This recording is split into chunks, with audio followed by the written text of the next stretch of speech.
একজন ছিল। High court order দেওয়া সত্ত্বেও এই কাউকে এদিকে যেতে বলবে না, যে যার মতো দাঁড়াক।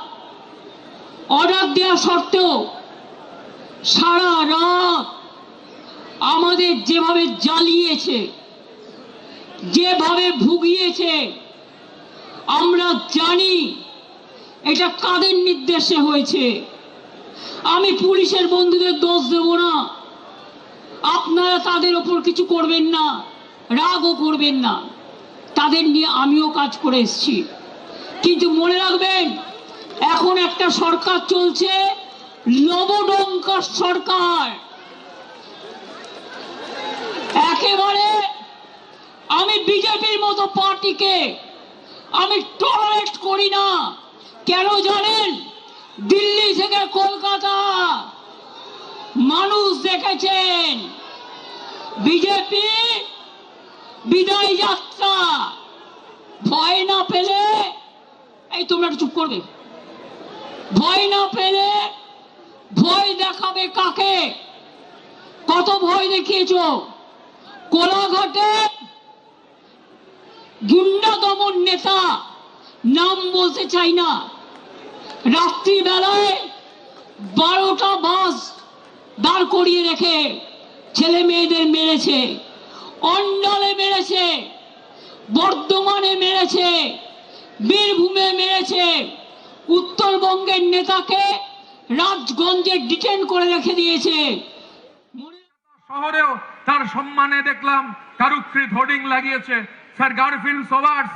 তারা যেখানকার মানুষ, ক্যারিবিয়ান দ্বীপপুঞ্জ, ছোট ছোট দ্বীপ, Antigua, Trinidad Tobago, Jamaica, Barbados, ওখানে এরম দ্বীপ আছে, ভানুয়াতুতু বলে একটা দ্বীপ আছে, আরো দ্বীপ আছে, কেমেন আইল্যান্ডস রয়েছে, আরো অনেক দ্বীপ আছে।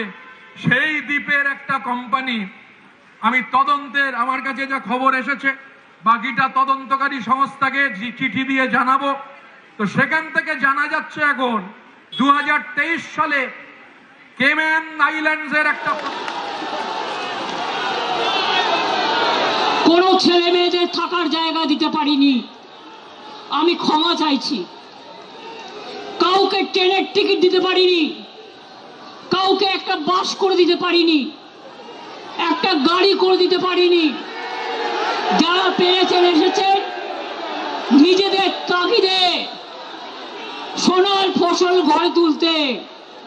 আপনারাই সোনার খনি, আপনারাই নয়নের মণি, আপনারাই শহীদ পরিবারকে দেখবেন, রক্ষা করবেন।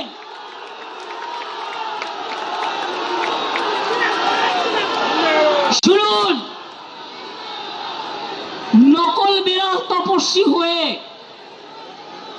বিজেপির পাশ বালিশ না হয়ে, চ্যালেঞ্জ, বিজেপিতে যান, যান বিজেপিতে যান, যান বিজেপি ডাইরেক্ট করুন, আমার কোনো আপত্তি নেই। যত যাবে তত আমি খুশি হব। আর সেই জায়গাটা পূরণ করবার জন্য আমার ছাত্র আছে, আমার যুব আছে, আমার পুরনোরা আছে, আমার নতুনরা আছে, তারা ভরে দেবে, কানায় কানায় পূর্ণ করে দেবে। পরিষ্কার জেনে রাখুন, সরকার চালাতে গেলে কতগুলো ডিসিপ্লিন মানতে হয়। কালকে দিল্লিতে আপনারা দেখেছেন ছাত্র যুবদের উপর কি অত্যাচার হয়েছে। পার্লামেন্ট থেকে আমি শুনেছি যে প্রধানমন্ত্রী গাড়ি ঘুরিয়ে পালিয়ে গেছে। এখানেও মনে রাখবেন, বাড়াবাড়ি বন্ধ না হলে আমাদের আন্দোলন রাস্তাই আমাদের রাস্তা দেখাবে। মনে রাখবেন, পুলিশ এলাকা এলাকায় এসপির ভূমিকা, বিজেপি প্রেসিডেন্ট হয়ে গেছে, আইসি হয়ে গেছে ব্লক প্রেসিডেন্ট। কেন আপনারা তৃণমূল কংগ্রেসকে ভয় দেখাচ্ছেন? আমি আজকে বলে যাই, এরপর আমি জেলায় জেলায় বেরোবো, কত ক্ষমতা আছে আমি দেখতে চাই। আপনারা আমাকে আটকাবে? আপনারা তো ইঁদুরের মতো বালিশের খোলে লুকিয়ে থাকেন, কখন বালিশটা কাটবেন। আর আমরা সুন্দরবনের বাঘের বাচ্চার মতো লড়াই করি। এটা আপনাদের সাথে আমাদের তফাৎ। কেরালার পাত্তানমথিটায়, কেরালার বিভিন্ন জায়গায় কারা মিটিং করেছিলেন? কোন এমপি গেছিলেন? কোন একাধিক এমপি সেখানে মিটিং করতে গেছিলেন পলিটিক্যাল মিটিং এর নাম করে? কেরালা থেকেও কি টাকা, আমাদের রাজ্যের লুট হয়ে যাওয়া টাকা, সেই টাকা কি চলে গেল মধ্যপ্রাচ্যে? মধ্যপ্রাচ্য থেকে ইউরোপে, ইউরোপ থেকে ক্যারিবিয়ান দ্বীপপুঞ্জে। মানুষের রক্তে, শহীদের রক্তে তৈরি হয় একটা পার্টি, সেই পার্টির গোটা টাকা যদি হচ্ছে কর্মীদের জন্য ব্যবহৃত না হয়ে শুধুমাত্র আকাশ বিলাসে ব্যবহৃত হয়, হপকিন্সে চোখ দেখাতে যাচ্ছেন, জানাতে হবে তো ওটা পার্টির টাকা কি পার্টির টাকা নয়। স্বাভাবিকভাবে আমাদের অপারেশন কারা করেছে আমি প্রত্যেকটার নাম জানি।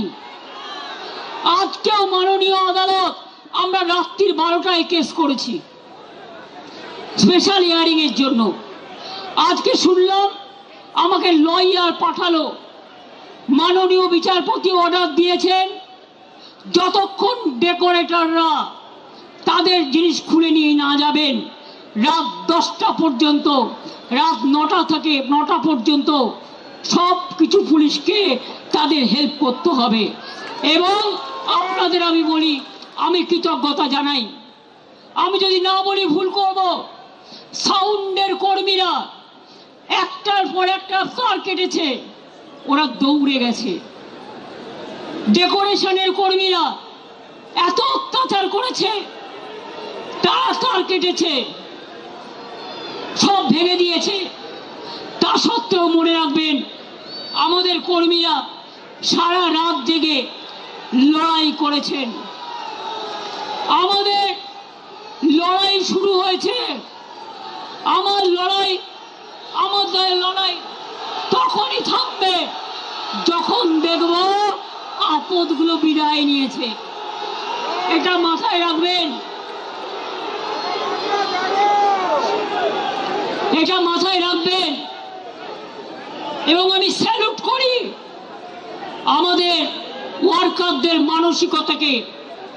ভোর 4টার সময় মালদা থেকে কয়েকজন এসছেন, আমাকে এসে দেখালো তাদের মেয়ে কান ফাটিয়ে দিয়েছে, মাথা ফাটিয়ে দিয়েছে। যারা সাউন্ড লাগাচ্ছিলেন তাদের হাত চিরে দিয়েছে, তাদের ছুরি নিয়ে এসছিল। এমনকি আমি খুব সরি, চেম্বার নিয়ে এসছিল। বাইক মিছিলের ভিডিও ক্যাসেট আমাদের কাছে আছে। এবং তারপর ভোর 4টের সময় আবার এসছিল দখল করতে, তখন আমাদের ছেলে মেয়েরা ছুটে গেছে। এবং দুটো বাইক, যতগুলো বাইক ছিল বেশিরভাগ বাইক তারা পেছনে নাম্বার প্লেট কাগজ দিয়ে ঢেকে দিয়েছে। এটা ক্রিমিনাল অফেন্স। এবং আমাদের মেয়েরা লড়াই করে দুটো বাইক আটক করে আমরা পুলিশের হাতে হ্যান্ডওভার করে দিয়ে বলি, দেখুন বাইকটা কার, নাম্বারটা কার। ঠিক আপনার জোর অনেক বেশি হতে পারে, আপনাদের জোর, আমাদেরও যা সীমিত জোর আছে। কি হবে? শহীদের সংখ্যা বাড়বে, রক্তাক্ত হবো, জেলে পুড়ে দেবো, কিন্তু কর্মীরা আক্রান্ত হলে পথে নামা ছাড়া আমাদের কোনো রাস্তা নেই। আমরা এই মিটিং এর পরে অ্যাসেম্বলি শেষ হয়ে গেলে আমরা এনডব্লিউসি মিটিং করে 26টা জেলা, আজকে 27তম জেলা আমরা ঘোষণা করেছি, এই 27টা জেলাতেই আমরা রাজনৈতিক কর্মসূচির ঘোষণা করব।